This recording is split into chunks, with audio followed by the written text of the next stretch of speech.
할렐루야. 2021년도 첫째 주일입니다. 우리 하나님을 찬양하고 우리 하나님을 예배합시다. 오늘 하나님의 말씀은 고린도후서 5장 11절부터 19절에 새로운 그리스도인이라고 하는 제목입니다. 우리 여호수아 7장에 보면 아간이 범죄함으로 인해서 하나님께서 이스라엘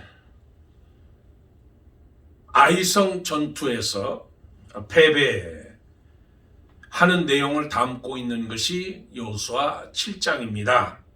이 사건은 현대를 살아가는 우리 신앙인들이 탐심과 죄, 대가, 그리고 개인과 공동체와의 관계에 관한 교훈을 주고 있는 내용입니다. 이 8장에 한 차례 죄의 광풍이 이스라엘 진영을 휩쓸고 간 뒤를 묘사하고 있는데, 하나님은 여호수아에게 다시 저 아이성을 공격할 것을 명령하시고 구체적인 작전 지시까지 하나님께서 말씀해 주십니다. 그러므로 여호수아는 이에 순종함으로 인해서 큰 승리를 거뒀다는 것이 바로 여호수아 8장 내용입니다. 이를 통해서 하나님은 친히 이스라엘을 회복시키시고 인간의 버려야 될, 그리고 하나님께서 다시 범죄한 인간을 하나님께서 회복시켜 주신다는 내용. 아간의 탐심으로 인해서 죄의 대가는 참으로 혹독했습니다. 이스라엘 공동체는 1차적으로 아이성 전투에서 큰 패배를 맛보게 됐고, 당사자인 아간은 그 가족들과 가축들까지 심판을 받았습니다.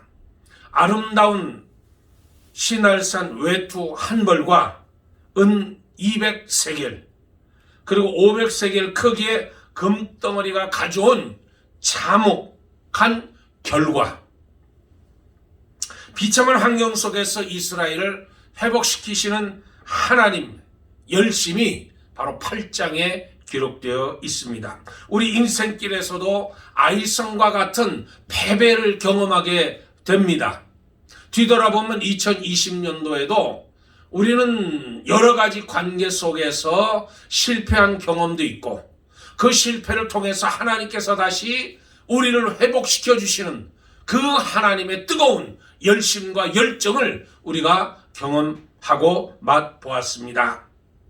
욥의 경우도 초대교회 성도들도 똑같이 패배 원인이 다양한 만큼 그 형태 또한 다양합니다. 쉽게 고쳐지지 않는 질병일 수도 있고, 그리고 사업의 실패일 수도 있고, 인간관계의 실패, 가정 파탄일 수도 있습니다.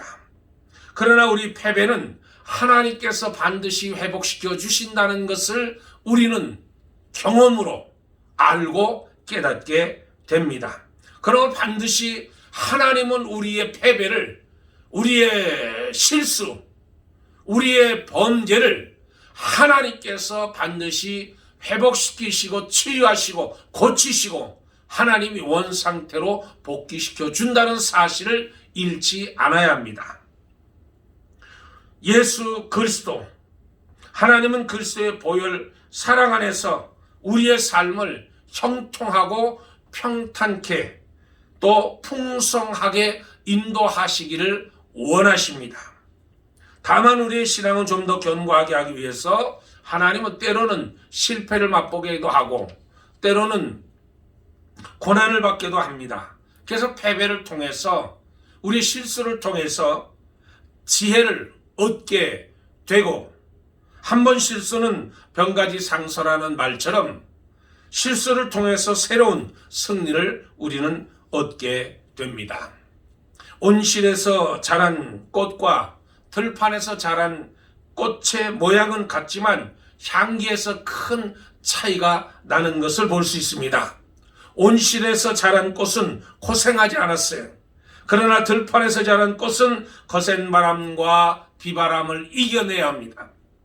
그러다 보니 거칠어집니다. 그렇지만 향기는 더 진해집니다. 더욱 건강해집니다. 우리는 오늘날 어려움에 낭망하지 말고 그 패배 속에서, 그 질병 속에 담겨있는 하나님의 뜻을 알고 회복의 소망을 가져야 됩니다. 여호수아를 격려하시며 두려워하지 말라, 놀라지 말라고 말씀해 주셔서 그를 붙들어 주신 것처럼 저와 여러분도 하나님께서 2021년도 한 해를 하나님이 붙드시고 인도하시고 하나님께서 역사하시며 동행해 주실 줄 믿습니다. 우리는 예수 그리스도를 우리의 주님으로 영접한 사람들입니다. 그러면 주님으로부터 영생을 부여받고 함께 또 소유하게 됐습니다. 영생은 우리가 죽은 후에 받는 선물일 뿐만 아니라 현재 이것에서 이미 받아 누리는 선물입니다. 하나님은 나의 하나님이시고 우리는 영적으로 이미 하나님 안에, 우리는 주님 안에, 성령 안에 내주하시는, 우리 안에 내주하시고 우리 속에 거하시는 그 하나님. 구원은 미래에 얻는 것이 아닙니다. 지금 현재적 변화가 바로 구원입니다. 변화는 이미 우리 안에서 일어났습니다. 주님을 영접할 때 일어났습니다. 우리가 예수 그리스도를 믿고 나의 주님으로 영접할 때 그 순간 영원이라는 시간이 우리 속에 들어온 것입니다. 신분 상승이 이루어졌고 죄악의 종이 더럽혀졌던 그것이 예수 그리스도로, 하찮은 존재임에도 불구하고 예수 그리스도를 통해서 하나님께 가까이 나갈 수 있는 존재들이 됐고 빛의 자녀들, 하나님의 자녀들이 됐다는 겁니다. 하나님이 인정하시는 양자가 저 여러분이 되었다는 겁니다. 자신의 인생을 포기하고 자신을 불량배로 생각하는 사람이 있다면 그는 그저 그렇게 불량배로 그저 그런 삶을 살아갈 것입니다. 그러나 자신의 영원한 생명을 지닌 하나님의 자녀로 생각한다면 우리 주님처럼 승리의 자유를 누리게 되는 것입니다. 자기네 신분을 아는 것이 신앙생활에 있어서 가장 중요한 부분입니다. 성경은 우리가 누구인지, 우리의 신분에 대해서 수없이 말씀해주고 있습니다. 저와 여러분의 신분은 어떤 사람, 저와 여러분이 어떤 사람들입니까? 저와 여러분이 어떤 신분을 가지고 살아갑니까? 성경은 말합니다. 나는 세상의 소금이다. 나는 세상의 빛이다. 나는 하나님의 자녀다. 나는 참포도나무 가지요 그리스도의 생명의 통로이다. 나는 그리스도의 친구이다. 나는 열매 맺도록 그리스도 안에서 택하신 사람이다. 나는 의의 종이다. 나는 하나님께 종된 자이다. 나는 주와 연합하게 되었고 그 한 영이다. 나는 그리스도의 몸의 지체이다. 오늘 본문에도 나는 새로운 피조물이라는 거예요. 새로운 피조물. 저와 여러분은 그리스도 안에서 새로운 피조물이라는 거예요. 이리가 양의 탈을 쓴다고 해서 양이 되지 않습니다. 돼지에게 사람의 옷을 입히고 넥타를 메어준다고 해서 사람으로 변하는 게 아닙니다. 근본이 달라야 돼요. 근본이 달라야 돼요. 형식이 바뀌어진다고 해서 근본이 달라지지 않습니다. 예수를 믿고 변화되는 것은 외적 변하는 것이 아니라 내적 변화를 가져오는 거예요. 그러니까 저 여러분은 겉모습이 아니라 속사람이 사는 거예요. 속사람이. 그렇다면 예수를 구주로 영접하고 새로운 그리스도인으로 변화된 저와 여러분은 어떤 사람들일까? 어떤 신분을 가지고 어떤 정체성을 가지고 살아가는 사람인가? 첫째로 새로운 그리스도인은 우리는 그리스도 안에 새로운 피조물이라는 거예요. 새로운 피조물. 오늘 17절에 말씀합니다. 그런즉 누구든지 그리스도 안에 있으면 새로운 피조물이라. 이전 것은 지나갔으니 보라 새 것이 되었도다. 인간의 본성은 잘 바뀌지 않습니다. 인격을 도야하고 수행하여 어느 정도 변화를 꾀할 수 있지만 인간의 근본, 인간의 본질, 그건 변하지 않는 거예요. 본래 인간은 이기적인 인간에게 이웃에게 유익한 존재가 되라고 변화를 요구한다고 하면 그것이 바로 잘못된 일일 수도 있다는 거예요. 제 버릇 개 못 준다는 속담도 있는데 사람들이 사소한 나쁜 버릇을 고치기 힘듭니다. 작심삼일이라고 계획을 하고 각오를 하고 시작한다 할지라도 3일을 못 넘긴다는 겁니다. 이러한 인간에게 새로움을 기대하는 것은 무리일 수도 있습니다. 그런데 사도 바울은 그리스도 안에 있으면 새로운 피조물이라. 그리스도 안에 있으면 단호하게 선언합니다. 사도 바울이 강조하는 것은 그리스도 안에 있으면, 그리스도 안에 있는 거예요. 그리스도 안에. 세상의 지위, 세상의 지식, 자기 수양으로 새로워지는 것이 아니라 바로 예수 그리스도 안에서 예수로 말미암아 변화받을 수 있다는 거예요. 새로운 피조물이 될 수 있다는 거예요. 하나님께서 우리에게 그 은혜를, 그 능력을 주신다는 말씀이, 수많은 사람들이 예수 그리스도를 만남으로 인하여 이전과는 전혀 다른 삶을 살아가게 되는 것을 우리는 볼 수 있습니다. 이것이 그리스도를 보내서 인류의 속죄의 제물로 삼으신 하나님의 능력이 함께 하시기 때문에 세상에는 정말 하나님의 이름을 망령되이 일컫는 사람들이 많이 있습니다. 그들은 마치 회칠한 무덤처럼 그리스도인이라고 하는 가면을 쓰고 있으나 그리스도 안에 있는 자들이 아니기 때문에 그들 언행에서는 이 더럽고 추악하고 또 불평 불만을 쏟아내는 거예요.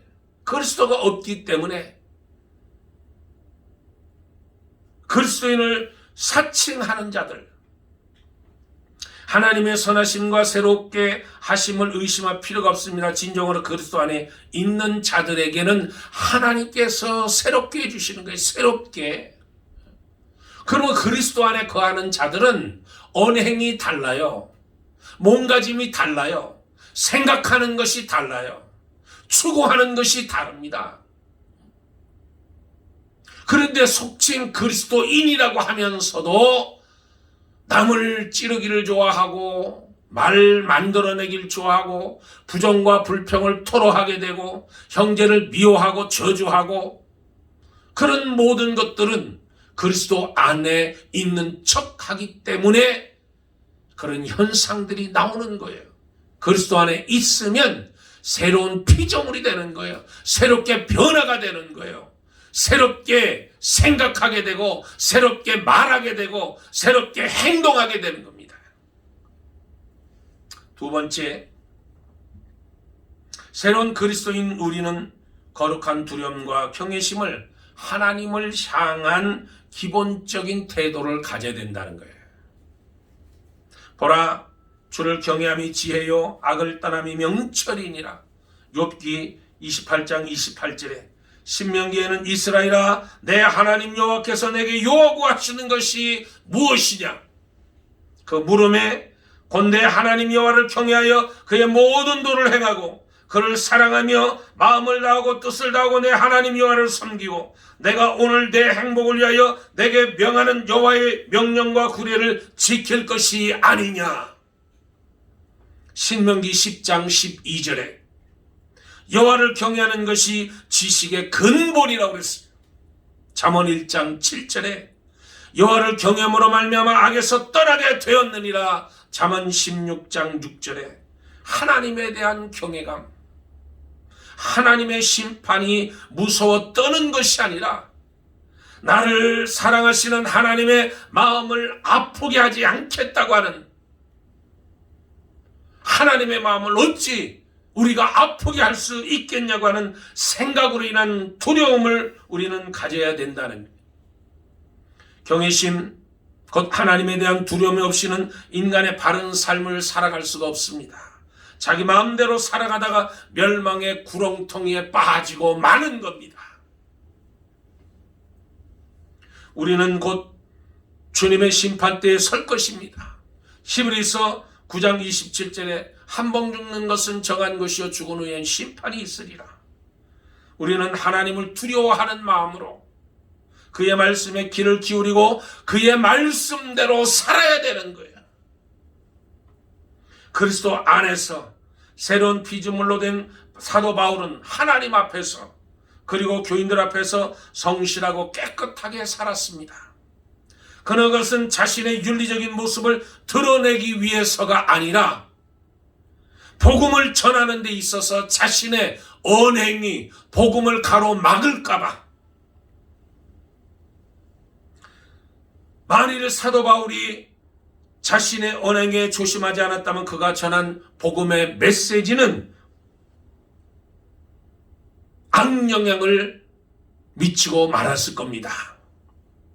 이처럼 그리스도인의 삶은 곧 그리스도와 연결되기 때문에 모든 그리스도인들은 두려움과 경외심을 하나님께 가져야 된다는 거예요. 두려움을 가져야 된다. 두려움을 가지고 하나님을 경외함을 가지고 모든 사람들을 대할 때 우리의 언행이 달라진다는 거예요. 마음이 달라진다는 거예요. 비윤리적인 그리스도인을 대적하고 있는 경우가 많다는 것을 우리는 기억해야 됩니다. 그러므로 우리는 그리스도인들의 언행에 조심해야 돼. 그것이 그들에게 잘 보이기 위해서가 아니라 내가 전하는 복음, 내가 전하는 십자가의 복음, 내가 전하는 예수 그리스도의 복음에 해가 되지 않도록 저와 여러분이 몸가짐을 잘해야 된다는 것. 마지막 세 번째로 새로운 그리스도인, 우리는 모든 것이 하나님께 초점을 맞춰야 됩니다. 바울은 본문 13절에 우리가 만일 미쳐서도 하나님을 위한 것이요 정신이 온전하여도 너희를 위한 것이니, 사도 바울은 그의 모든 언행이 하나님과 고린도 교회를 위해서 한다고 말했습니다. 사도행전을 보면 이 사도 바울이 복음을 전가하다가 유대인들에게 체포가 돼서 가이사랴에 끌고 가 총독 베스도에게 재판을 받게 됐습니다. 총독은 바울의 진술을 다 듣고 나서 놀라면서 이렇게 이야기했습니다. 바울아, 내가 미쳤도다. 내 많은 학문이 너를 미치게 했도다. 사도행전 26장 24절. 베스도는 사도 바울이 전하는 그 복음을 들었습니다. 이 사도 바울이 전하는 하나님의 말씀을 그가 들었습니다. 그런데 그의 눈은 멀었고 그의 귀는 닫혔기 때문에 하나님의 말씀을 깨닫지 못하는 거예요. 하나님의 말씀을 이해하지 못하는 거예요. 하나님의 말씀을 믿지 못하는 거예요. 그러니 베스도가 하는 말이, 바울아, 내 학문이 너를 미치게 했도다. 복음을 복음으로 받아들이질 않는 거예요. 이해할 수가 없는 거예요. 귀가 어두우니 이해할 수가 없어요. 그 자리에서 하나님 보시기에 가장 온전한 사람은 사도 바울입니다. 누가 미쳤습니까? 바울이 미쳤습니까? 아니면 베스도가 미쳤습니까? 권력에 찌들어서 눈과 귀가 어두운 자들, 그들은 지배 계층에 비록 사회적으로 높은 계층에 있었지만 하나님을 모르는 자들, 예수 밖에 있는 자들, 그런 사람들은 눈과 귀가 다 어두운 자들이 하나님의 말씀을 이해하지 못하는 거예요. 그러니 사도 바울에게 내가 미쳤도다. 바울은 베스도 총독이나 그때 당시 왕이었던 아그리빠 왕에게도 복음을 전했습니다. 사람을 두려워하는 것이 아니라 하나님만을 두려웠기 때문에 총독 앞 베스도 앞에서도 왕 아그리빠 왕 앞에서도 담대하게 복음을 전하는 거예요. 하나님의 말씀, 예수 그리스도의 십자가에 죽으신 그 예수를 믿으라. 믿지 못하는, 받아들이지 못하는 십자가의 복음을 저들은 거절하는 겁니다. 이 1833년 진화론을 주창했던 찰스 다윈이 자기의 그 이론을 뒷받침하기 위해서 진화의 흔적을 찾기 위해서 식인종이 살고 있는 한 섬을 찾아갔습니다. 그것에서 식인종을 관찰한 후 이보다 더 원시적이고 퇴화한 인간이 있을 수 없다는 결론을 내렸습니다. 한마디로 그들에게 희망도 소망도 변화도 기대할 수 없다. 그렇게 결론을 내렸습니다. 그 후로 34년이 지난 후에 찰스 다윈이 다시 그 섬을 방문을 했습니다. 그런데 놀랍게도 희망이란 전혀 찾아볼 수 없는, 변화라고 하는 전혀 찾아볼 수 없는 그곳에 큰 변화가 생겼어요. 교회와 학교를 다니면서 가정에서도 예배드리면서 그 예전의 식인종들, 그 식인종들이 변화되어 있었다는 거예요. 존 페이턴이라고 하는 선교사가 그 섬에 들어와서 예수의 복음, 십자가의 복음을 전해 주었습니다. 저들이 변화됐다는 거예요. 식인종이 변화됐다는 거예요. 찰스 다윈이 진화론, 그 이론을 뒷받침하기 위해서 식인종들을 찾았지만 그들이 선교사에 의해서 예수 그리스도의 복음을 받아들이면서 그들이 변화됐다는 거예요. 완전하게 변화됐다는 거예요. 어떠한 사람일지라도 예수 안에 있으면 새로운 피조물이 되는 겁니다. 어떠한 죄인도 예수 안에 있으면 새로운 피조물이 하나님의 자녀가 되는 권세를 얻게 되는 거예요. 무식한 사람이 성경 안에서 유식한 사람이 되고 하나님의 지혜와 총명과 모략과 재능을 얻고 살아간다는 거예요. 어떤 사람일지라도 예수 안에서 새 것이 된 자는 영적으로 거듭난 삶을 살게 되고 하나님께서 복 주시는 삶을 살게 되는 것입니다.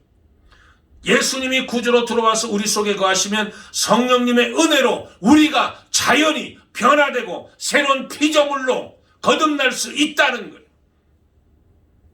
인간은 태어날 때부터 부패하고 더러운 존재입니다. 죄가 누룩이 돼서 우리 인간성을, 인격을 부패하게 만들기 때문에 가만히 있어도 그냥 부패해 버릴 수밖에 없습니다. 그러나 예수님 속에 들어오면 죄와 사망의 법에서 해방되는 것.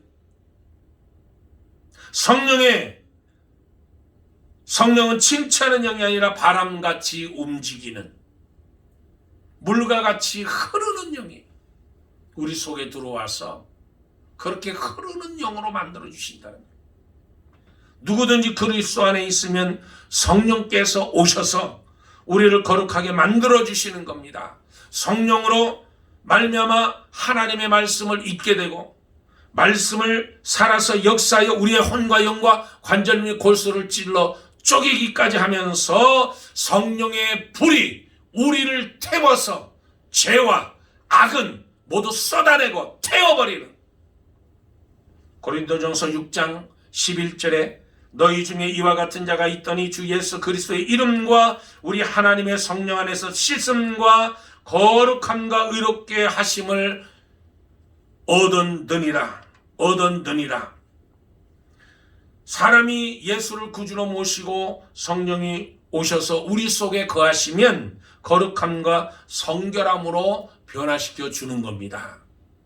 자연히 성령이 내 속에 들어오시면 내 속에 거룩함이 있는 거예요. 내 속에 성결함이 있는 거예요. 베드로전서 2장 24절 친히 나무에 달려 그 몸으로 우리 죄를 담당하셨으니 이는 우리로 죄에 대하여 죽고 의에 대하여 살게 하려 하심이라. 그가 채찍에 맞음으로 너희가 나음을 입었나니. 예수를 바라봐야 돼. 우리의 초점이, 우리의 포커스가 하나님을 향하고 예수님을 향하고 성령님을 향해야 될 줄 믿습니다. 그리스도를 구주로 모신 사람은 이미 사망과 음부에서 다 극복하고 영생을 얻은 사람들. 그러므로 저와 여러분은 영생을 소유한 사람, 구원을 소유한 사람들, 오늘 하나님의 말씀으로 살고 하나님의 능력으로 사는 자들입니다.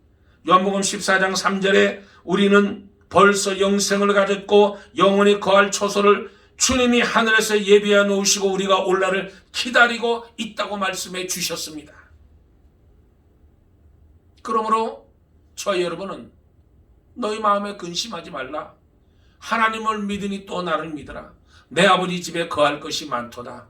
내가 가서 초소를 예비하러 가노니.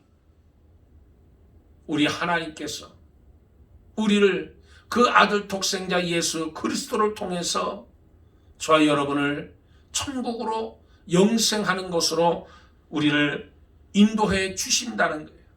우리는 새 사람이 됐습니다. 옛사람은 이미 죽었어요. 저와 여러분은 새 사람입니다. 새롭게 거듭난 사람이, 새롭게 거듭난 사람, 새로운 피조물입니다. 그러므로 저와 여러분이 이 땅에 2021년도 살아갈 때 새로운 피조물답게, 예수 그리스도의 자녀답게, 하나님의 자녀답게 성령께서 내 속에 거주하시고 내주내지하시는 그 놀라운 은혜대로 내가 그리스도와 함께 십자가에 못 박혔나니, 그러므로 이제 내가 사는 것은 내가 아니요 내 속에 그리스도께서 사신 것이라. 그리스도께서 사신 것이라. 그리스도께서 사시는 사람들, 예수의 흔적을 가지고 사는 사람들, 그런 사람들의 모습은 어떨까요? 과연 새로운 피조물은 어떤 모습으로 어떻게 이 땅에 살아갈까요? 새로운 피조물 된 저와 여러분은 2021년도 첫 주일 이후 모든 날들 하루하루를 어떻게 살아갈까요?